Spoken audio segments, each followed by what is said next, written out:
संध्या live आवाज महाराष्ट्राचा। संध्याची 5वी बातमी।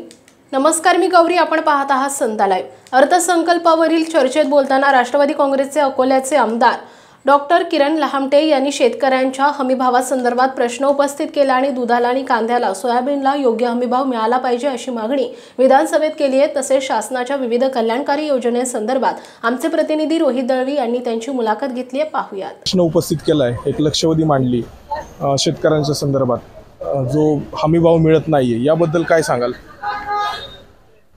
आज अर्थसंकल्पावरची चर्चा होती, त्या चर्चेत मी पण भाग घेतला। तर या निमित्तानं एकच सांगतो की आम्ही सगळे आमदार आग्रही आहेत की शेतकऱ्याच्या दुधाला साधारणतः 35 रुपयापर्यंत बाजार भेटला पाहिजे। 30 रुपये संघानं द्यावा आणि 5 रुपये हा त्याच्यावरती अनुदान दिलं जाईल आणि मला वाटते सरकार ते लवकरच धोरण जाहीर करते आणि तशा पद्धतीने होताना दिसेल। त्याचबरोबर शेतकऱ्याचा माल आहे सोयाबीन, कापूस, कांदा, धान म्हणजे भात, या सगळ्या जे काही पिकवलं जाते ते याला किमान चांगला बाजार भेटावा। सरकारनं जे धोरण घेतलं आहे, मला वाटतं 2.5 हेक्टरला काहीतरी 5,000 रुपये अनुदान असं सोयाबीनच्यासाठी धोरण घेतले, 350 रुपये क्विंटल मागं कांद्याला धोरण घेतलं आहे, कापसाला पण 2.5 हेक्टरमध्ये 5,000 रुपयाचं धोरण आहे आणि धानासाठी मला वाटतं 1 हेक्टर मागं साधारणतः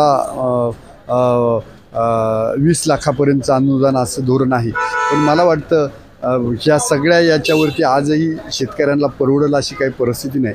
त्यामुळे याच्यापेक्षा चांगला बाजार द्यावा, हमी भाव देता आला तर द्यावा, म्हणजे जेणेकरून शेतकरी सुखी होईल।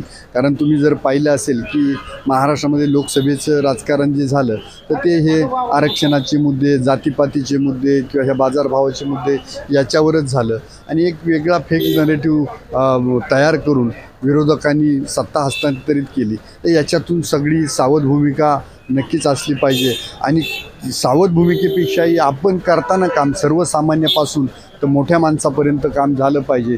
आपल्या केंद्रस्थानी गरीब माणूस, आपल्या केंद्रस्थानी शेतकरी असला पाहिजे आणि म्हणजे ही योजना सगळ्यांपर्यंत पोहोचवायला, सगळ्यांना न्याय द्यायला सोपं आहे।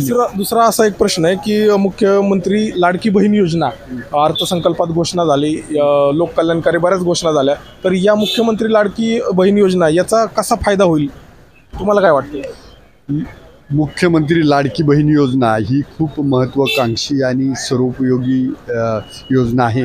कारण तुम्ही पाहत असेल एखाद्या गरिबाच्या घरामध्ये जर 2-5 हजार रुपये येणं ही खूप मोठी बाब आहे। कारण आपण पाहतो जेव्हा हाताला काम नसतं, घरात कुणी आजारी असतं, खाण्यापिण्याची अडचणीची वेळ येते, सणासुदीला खर्चायला पैसा नसतो, तर त्या काळामध्ये हे सगळं उपयोगाला येणार आहे। आणि मला खात्री आहे एका घरामध्ये एक आई असते, एखादी 21 वर्षा म्हणजे एखादी मुलगी असते, एखादी सून असते, तर ह्या सगळ्यांना याचा लाभ भेटणार आहे आणि 2-5 हजार रुपये दर महिन्याला प्रत्येक घरामध्ये पोचणार आहे।